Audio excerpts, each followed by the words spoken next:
अभी हाल ही में जब इंडियन मार्केट में काफी मैनिपुलेशन स्टार्ट हो गया था, तो मुझसे काफी लोगों ने एक क्वेश्चन पूछा था कि क्या ये फॉरेक्स ट्रेडिंग जो आप अब आगे करवाओगे या फिर क्रिप्टो ट्रेडिंग है, फिलहाल क्रिप्टो साइड कर देते हैं, फॉरेक्स ट्रेडिंग मतलब लीगल है इंडिया में या नहीं है।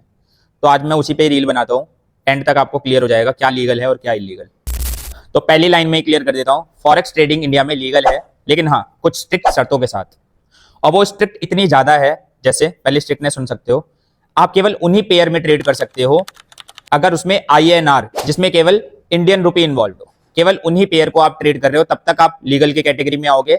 बट आप सबको पता है कि भाई जो भी फॉरेक्स ट्रेडिंग करता है वो आईएनआर वाले पेयर को यूज ही नहीं करता। उसका एक सिंपल सा रीजन है भाई, वॉलेटिलिटी नहीं रहती। तो सिंपल है, अगर आप किसी भी दूसरे इंटरनेशनल पेयर जैसे यूरो यूएसडी और यू कैन से जापान येन और यूएसडी में ट्रेड करते हो, so that is illegal. Even अगर आप किसी इंटरनेशनल ब्रोकर के जरिए इवन दूसरे फॉरेन फॉरेक्स ऐप से ट्रेड करते हो, so that is also illegal in India. और इंडिया में फॉरेक्स ट्रेडिंग को रेगुलेट करता है अगेन सेबी एंड आरबीआई। तो एक एक्ट है फेमा, तो इस एक्ट के जरिए आपको केवल सेबी रजिस्टर्ड ब्रोकर से ही ट्रेड करनी है। अब हमेशा की तरह एक क्वेश्चन आ रहा होगा कि इतनी स्ट्रिक्टनेस आखिर क्यों।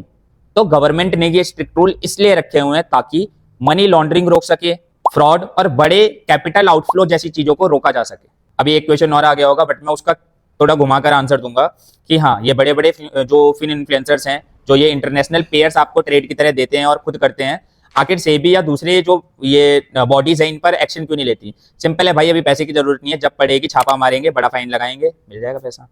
ऐसे ही फाइनेंस और ट्रेडिंग रिलेटेड जो डाउट्स होते हैं उसको क्लियर आप स्टॉक शास्त्र पर बड़े आराम से कर सकते हो। तो फॉलो कर लो, शेयर कर दो अपने दोस्तों के साथ।